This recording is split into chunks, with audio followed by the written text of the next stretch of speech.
నారా చంద్రబాబు నాయుడు గారు 1995లో ముఖ్యమంత్రి అయితే సుమారు 17 సంవత్సరాలు ముఖ్యమంత్రిగా ఉన్నాడు.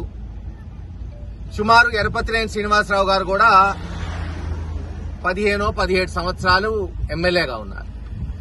పల్నాడు ప్రాంతంలో అంటే చంద్రబాబు నాయుడు గారు 17 సంవత్సరాలు ముఖ్యమంత్రిగా, ఎరపతినేని శ్రీనివాసరావు గారు 17 సంవత్సరాలు ఎమ్మెల్యేగా కట్టిన హాస్పిటల్ యావత్ పల్నాడు గురజాల మాచర్ల 10 లక్షల జనాభాకి కట్టిన హాస్పిటల్ ఏందిరా బాబు అంటే అదిగో మీరు చూడండి ఎంత బ్రహ్మాండంగా ఉందబ్బా హాస్పిటల్. అది 6 పడకల ప్రాథమిక ఆరోగ్య కేంద్రం కూడా పూర్తి చేయలేకపోయారు. 6 పడకలు ఓ 40-50 లక్షలు చేసే 6 పడకల ప్రాథమిక ఆరోగ్య కేంద్రం 17 సంవత్సరాల్లో వాళ్ళు నిర్మించింది. అది ఎక్కడ కట్టారంటే ఇదిగో చెరువు, పిడుగురాళ్ల చెరువులో.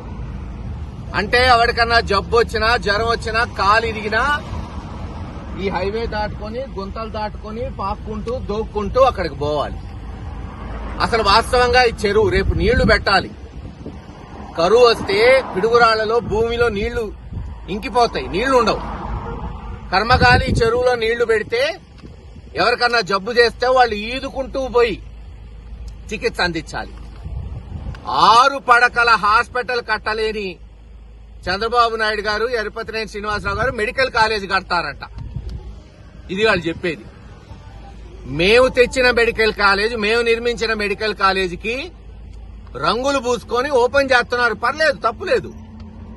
ముందేమో ప్రైవేటైజేషన్ అన్నారు, అమ్ముకుంటామన్నారు. కేంద్ర ప్రభుత్వం ఒప్పుకోలా.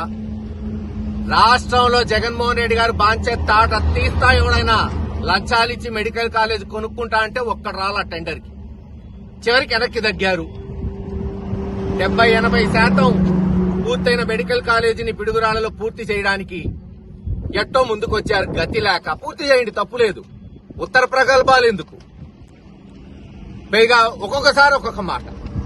ముందేమో రాయపాటి సాంబశివరావు తెచ్చారు అని ఎరపతినేని గారు అన్నాడు. నేను ఎప్పుడైతే ఛాలెంజ్ చేశానో తుస్సుమని ఆ మాట పోయింది.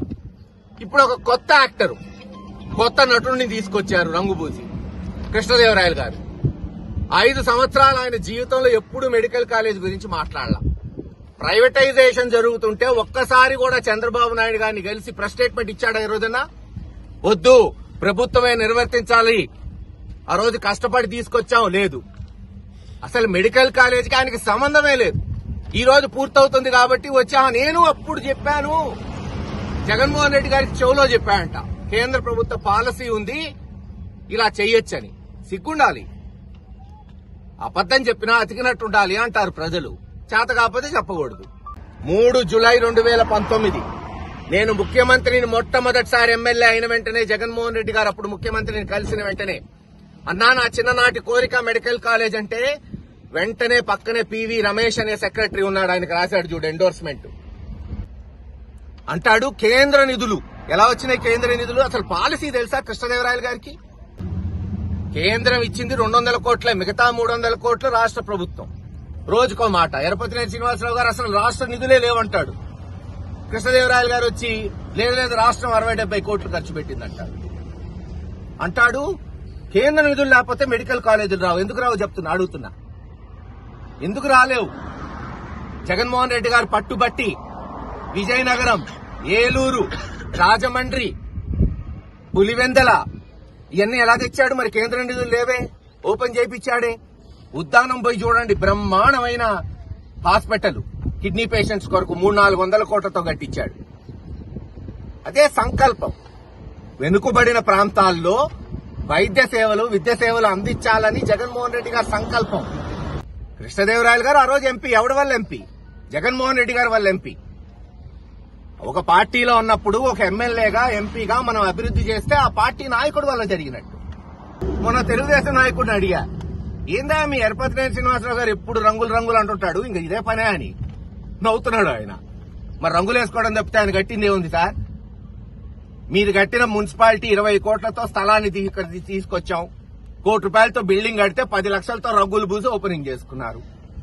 ఇప్పుడు 215-20 కోట్లతో మెడికల్ కాలేజ్ పూర్తి చేస్తే రంగులేసి ఓపెన్ చేశామని సంబరాలు చేసుకుంటున్నారు.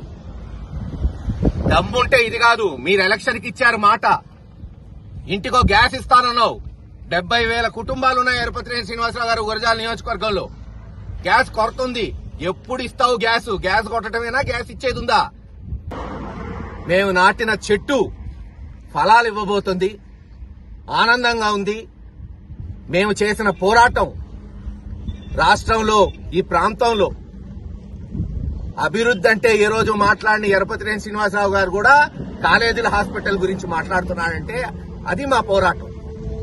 తలొగ్గక తప్పదు. ఏది ఏమైనా బ్రహ్మాండమైన మెడికల్ కాలేజ్ రాబోయే తరాలకి ఒక సామాజిక దేవాలయంగా మిగిలిపోతుందని తెలియజేసుకుంటూ సెలవు తీసుకుంటాం.